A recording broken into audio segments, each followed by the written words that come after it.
All right. Last week, let's see where we started last week. We ended with Jixon the week before that, so I'll start with We Jixon. didn't. So after Jixon left, we all got prepared to take on who was it? Kurash, the bugbear, and we all made plans of a sort to raid his little room and so on. And the seeker went and played a ding dong dash at the door a bit. And after a while, he finally answered, and we immediately pummeled him into submission without him getting a stroke in, as it were. And then we tied up one of the little goblins that was accompanying him, and basically just left him for dead there, tied up, hog-tied in the hall. And Yeah, we you went never went went. into Yeah, yeah went into the storage room, and everybody ransacked that place. Found a lot of rations and rope, as I recall, and we all took a little rest, plotting what next to do. We decided it's time to strike out at Malarith himself, the head guy, as it were, the one who was purported to be riding the black horse, stole Ayrton's black box, and all this and that. So, going towards Malorith's laboratory, we discovered a large brazier in the hall, a very large brazier, and we figured it was the best idea. It seemed like a good idea at the time, at least, to drag this brazier in front of Malorith's door and try the ding dong dash again, but the flaming poop bag variant, if you will. And we knocked on the door and were surprised by a lumbering undead abomination. Upon seeing this, myself, I did all the work, but I helped. We pushed over this huge brazier, and the room erupted in flaming coals, and the undead was frightened out of his wits and ran away, and that immediately set off a fight with Malorith, who was inside. We all, well, not all of us. Some of us went around the back way to try and intercept the undead who fled, while the rest of us ran into the room, hopping over hot coals, and to face Malorith and bring him to justice and reclaim Ayrton's prize. that was an We, ingenious plan. I have to say. I'm sorry. It it, was. it was a very good plan and It worked. was truly inspired. It worked perfectly. Only Yes, It afterwards did. I did I forget to think, say that we had leather strips, soap lining the floor. I mean, it was a very intricate plan. It was. Yeah, the people who speculate on the Egyptians using logs to roll their huge blocks, they don't have shit on the type of things we were doing with this fucking brazier. All right, Even so Seeker even has soap. I mean, Yeah, God he damn. used up half a bar of my jasmine scented soap. Jasmine Zach. said that. Of course. I was wondering what that smell was. So yeah, we faced Malorith off in his laboratory. He was a bit of an obstacle in our path, but after many rounds of intense exchanges between the Seeker and I and the Seeker and myself, we finally managed to take him out. And after we did so, some skeletons he had summoned, and I presume the undead abomination that was 8 or 9 feet tall, all collapsed, having no arcane power to drive them anymore. Afterwards, we scavenged what we could from the laboratory, reclaiming his staff and Ayrton's black box, which seems a bit shady upon closer inspection, but whatever. We trust Ayrton. He's a good man. So we got ready to leave, and were a bit dashed once we started thinking about the dragon. So we decided maybe we were going to rest up a bit, take a nap, go to sleep and everything. We'd pacified most of this dungeon, and we were going to take a sleep and then maybe try and take a tackle at that dragon. You know, we're badasses. We do shit like that. And we went to sleep, and upon awakening, Fail was gone. She had absconded. We looked, tried to make a vein, use some of his little ranger woodsman stuff. He found her trail, and it led to past the entrance of the dungeon. The horse was gone. She had taken the damn horse and run off. Our first instinct was to go after her, but since we were already here, we decided to pay Parallax, the white dragon, a visit. We all went to his lair, escorted by his kobold minions, spoke with Parallax, had a decent discourse. It was nothing confrontational about it. He was pleased that Malorth was gone and awarded us with some magical trinkets. And we said good day to him, and we are currently leaving the dungeon en route to Brindol, I believe. Yes. The Very nice. embellishment is real. Especially the part where he says, "Of course I did all the work." I love that. I think I heard that every time he does a recap. I think that he says, "I do the work all the time." The hero always does all the work. It reminds me why we don't let him do this. Absolutely. So that is correct. You guys are on your way to the small town of Brindol. Now, I have a nice map here, which is the entire Elservale. I don't know if you guys have seen this version, but this is a map that was made by someone, and this is actually it's a beautiful map.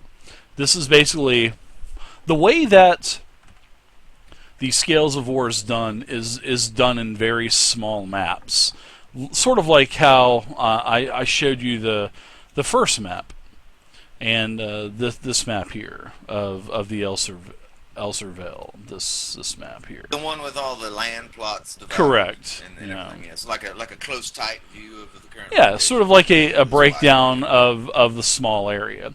Well, there's about 6 or 8 of these, and a cartographer took all 6 or 8 of these, put them together, and the end result is the other map. So it's really nice. We'll probably just go ahead and use this map from here on out. So, but I like the bigger one actually. I think the bigger one more easily shows, like if you look at the old map or the first map, like where the witchwood and the giant shield, I think it flows better on the other map. Are you talking about the larger map?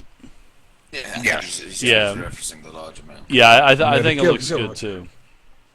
The cartographers do produce some amazing work. Yeah, they do. So you guys, unfortunately, Fail has gone. She actually took the black horse that Vane so fell in love with. Yeah. She's absconded with my friend. I shall hunt her down at the end of time. Oh, that's interesting. Though there is a bit of a difference in between these two maps, it does seem.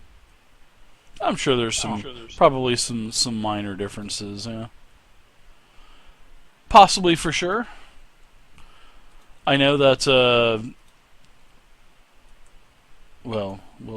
I'll point out some differences later on. But you guys, you guys were about halfway between the town of Talar, where you guys actually started, and where you're going. So look out for the giant pointer monster. The Death Star just shot this out of the sky. It's huge. That's what she said.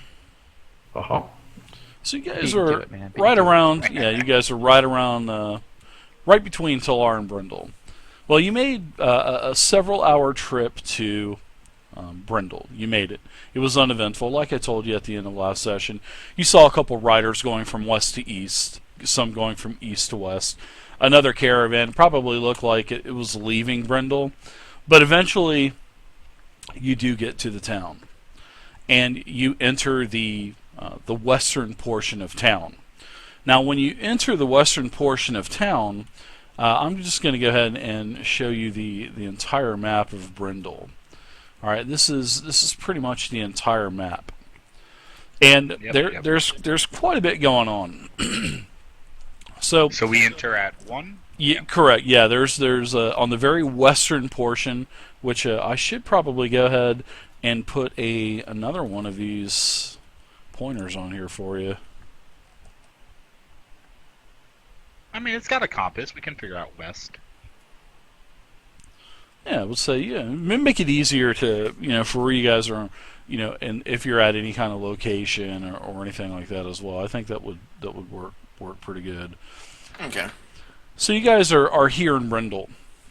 Now Brindol, and this is middle of the afternoon, because you guys rested before you went and actually had your audience with the dragon. So a new day had started. You left the caravan. Well, the caravan had left you with Urton in charge of the caravan coming Yeah, there to was only Brindol. like one guard left. I think, so, yeah. Exactly. So that they actually took a chance. Urton took a chance actually coming to Brindol. But as you guys kind of make your way in, right over here, where you get to this next location, there's a huge blue sign, and as you get closer, the sign turns into a parrot. So it's a huge wooden sign, and it says "Welcome to the Blue Parrot Tavern." And outside of this Blue Parrot Tavern, there is a very nice porch outside where there's some tables, some patrons actually drinking and whatnot. You can also see servers coming out. Very nice. From what you see from Brindol so far, this is definitely not. This is definitely not Terrell. This is really nice. Brindol's a very large town, and all of the the buildings, the architecture is really nice. The buildings aren't half leaning over. I mean, these are all sound buildings. And the Blue Parrot is a beautiful building. It's a multi-story tavern. So is that yes. an elevated fort we see in the center of town? Yeah, towards the as you kind of look east, you can see that the land does kind of slope up. And yes, you can see that there is a very large manor house, and you can see that there's a low wall around it too. But then again, you can also see that there's a couple large temples off into the distance as well, especially on the eastern side. Well, I wouldn't say more towards the middle, because as the hill kind of descends again, you're not really going to see the other temples because of the hill. Now you can see this, locations number 16 and 17. These are pretty large, pretty large locations, and plus as you enter the town, you see there are all kinds of like large boards around town that also have maps, to where you can take a map, and it has a lot of things listed. I mean, there's this town is, as you kind of look at the welcome board, you can tell that there's two things that this town does not lack, and those are temples and taverns. There are a ton of taverns. Yeah, exactly. There's a ton of temples and a ton of taverns, just like in every town in the United States. Tons of bars, tons of churches. So it's a Catholic city. No, I don't know if it would be Catholic, but. What do you say, gents? Shall we go into this place here? I've heard good things about the Blue Parrot. Now, the one thing you do notice about the Blue Parrot. Everybody give me a perception check. Jackson, maybe? Yeah. Jackson. I think that's why you want to go. But we might find Pride in here. What's up, Worm? We're looking for for Fail as well. Yeah, everybody give me that perception check. Fail, excuse me. It's like no one wants to look for Pride. Jesus. No, I meant fail. Now, Vane. I'm looking for the horse. Vane notices that. Yeah, you don't notice the horse, Vane, but what you do see is Urton's caravan, kind of tied up outside of the Blue Parrot. And this is the day after the caravan was sacked. So we should expect him. This would be the sort of time we'd be expecting. So, chaps, Pride, aye, young dwarven boy, come, I have young dwarven boy. All right, I walk over there. I have found Urton's caravan. Oh, look, awesome. Oh, there they are. Suppose they're staying here, do you think? Yeah. Well, let's go find them. So I'll go ahead and head on into the Blue Parrot. Okay, you push the sort of like the old time type of bar doors in, the old double wooden doors. You kind of push it in, and you can see that there's actually quite a few people in here, and you've got a little bit of tavern music going. Well, not that tavern music. But there is some tavern noise going. There's a little bit of music that's going on. Very, very, very soft type of, very soft bardic, like troubadour, really smooth looking. Probably a traveler from the Far East or something. Very, darker skin. Got a couple ladies around him as he's strumming his. He's got like a lute, and then it looks like he's got several other instruments around him also. And it seems like he's playing a couple at a time. So I'll lean in to Pride. Got competition. I don't play any musical instruments, man. Are you going mad? He's quite talented, though. He's the barbarian Lord Slayer, aye? That's right. This town seems rather quiet to be lorded over by a bandit lord, though. I'll have a quick scan of the room. That damn half-orc with his bells hasn't turned up, has he? The one I met in Talar. Oh, no. He is not in here.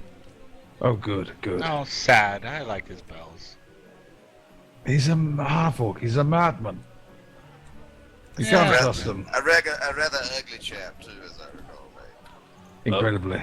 Yeah, were the bells hanging from his belt? I mean, what was going on with those bells? He had a bell in each hand. I think he had a tied to few. His manly parts. Oh my Yeah, there's gosh. one bell was hanging from his manly parts via piercings and loops, and one in each hand, I believe. That's why, as he walked forward with his hip Piercings and loops. thrusts. So you got up close to see that one then, I think. Yes, in the privy. Huh.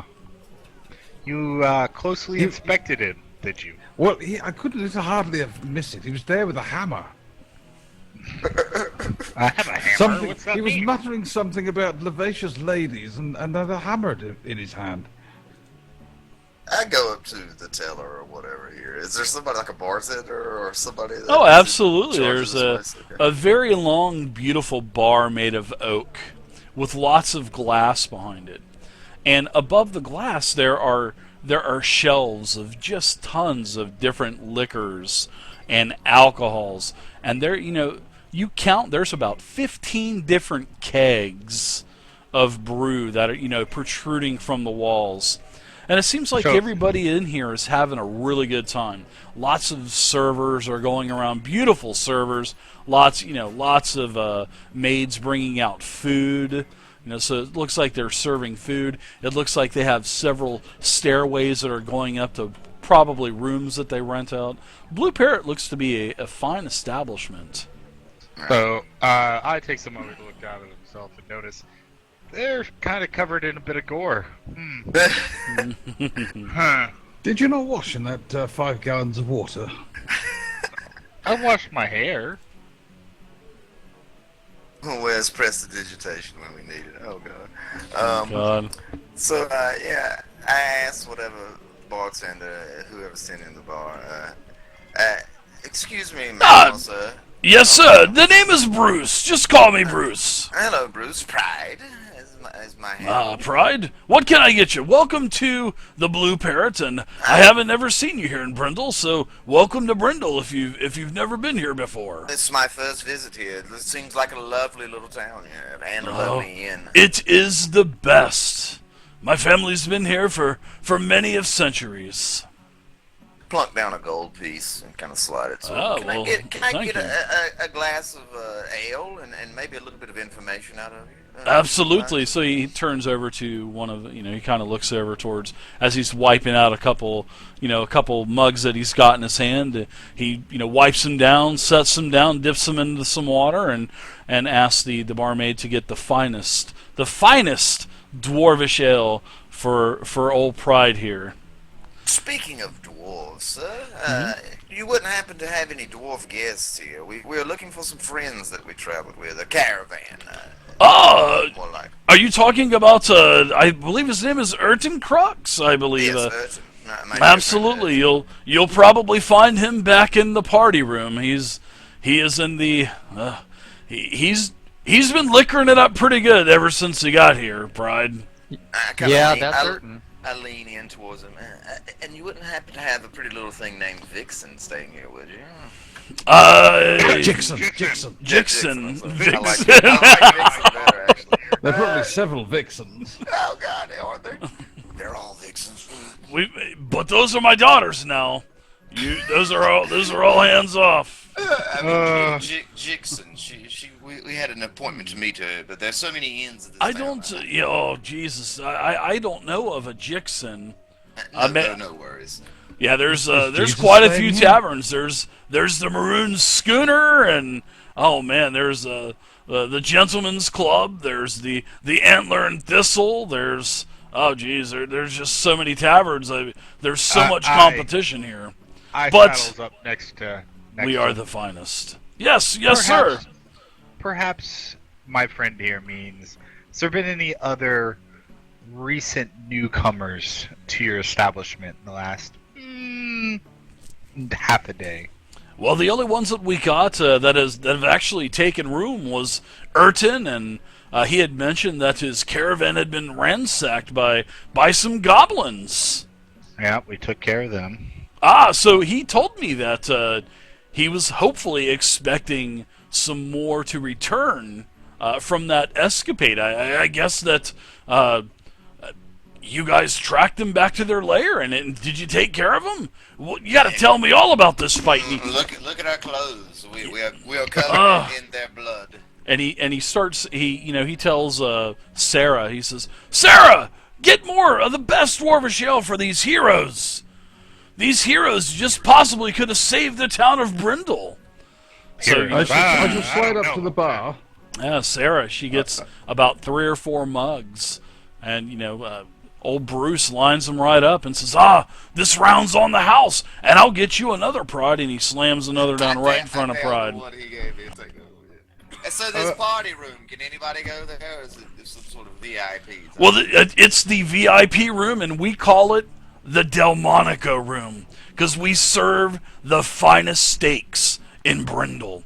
They're a little bit more costly, I will give you that, but our competitors here in Brindle just can't touch it. Well, we do urgently need to see it. How would I get into the Delmonico room? Absolutely, he claps his hands. He says, "Sarah, take our welcome visitors back to the Delmonico room and see if old Urton can stand up and actually have a conversation with these fine heroes." Okay. She says, "Yes, Father, I will take them back now." She's a pretty homely looking girl. She's definitely not the beautifulest maiden in the bar, as you can see. Oh God. Okay. And she rubs up against Pride and says, "Excuse me, sir," and bats her eyelashes. "Excuse me, Think sir." nothing of it, mate. As she leads you back to the corner of the inn, the Blue Parrot Inn. A couple beautiful doors that open up. They actually open up inside or outside. She pulls them open, and as soon as she pulls them open, you can see that there are women. Probably darn near a dozen women.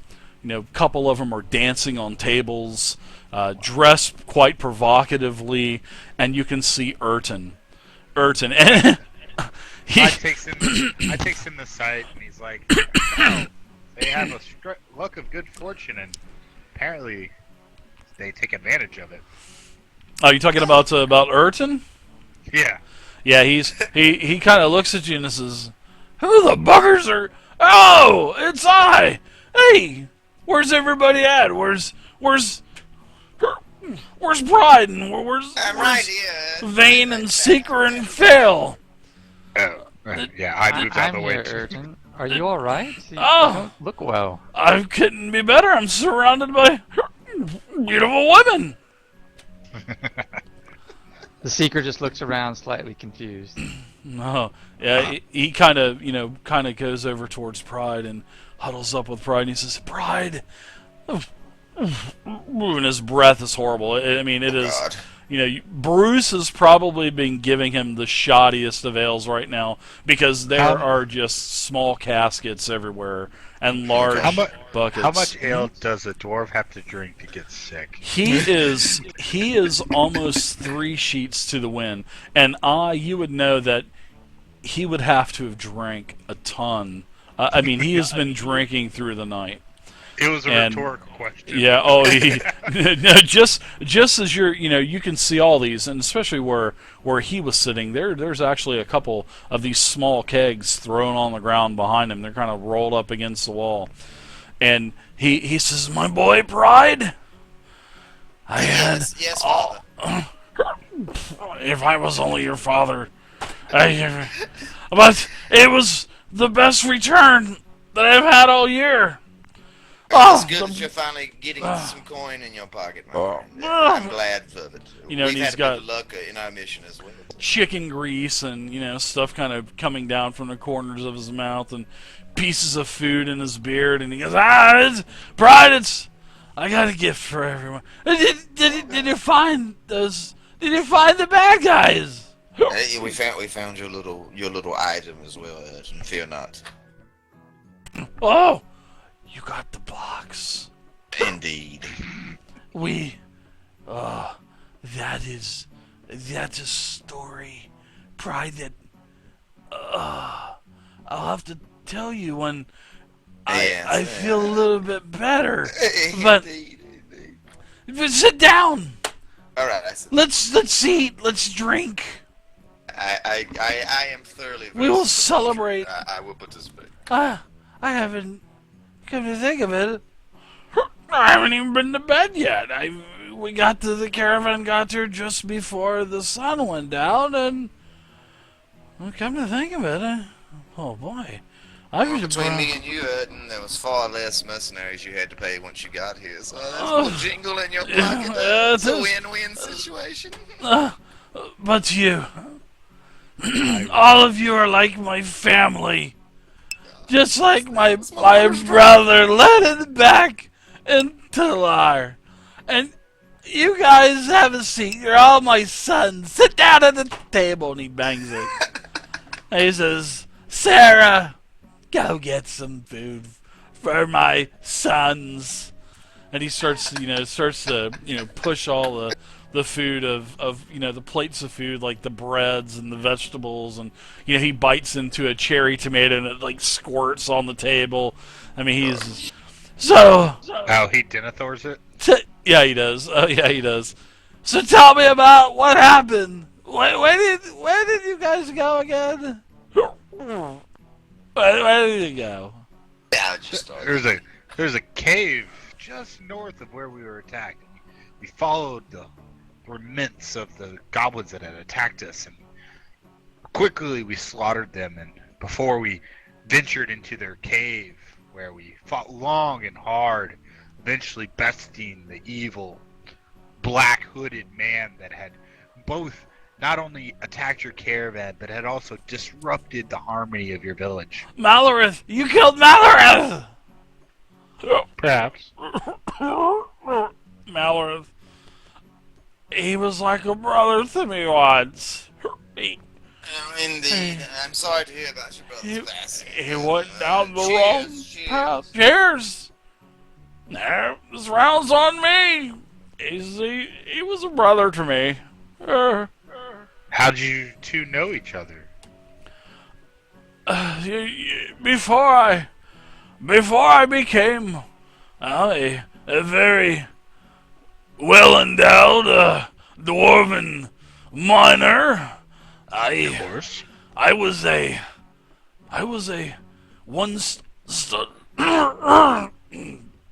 studying the arts of the arcane, and I was under the tutelage of a fine mage, a fine scholar, named Travis. And Travis, he was teaching me and teaching Malorith the ways of magic. But Malorith, he took a turn down the wrong path, and come to find out, my mentor had done the same. Oh God. Aye! It was a bad day. So, unfortunately for Malorith, their mentor, Travis, God bless his soul, he took to me like his son. Sort of as I take all of you as my sons. And he gave me this skull. And this skull was no ordinary skull. It was full of the magics of the necromancers. Mm.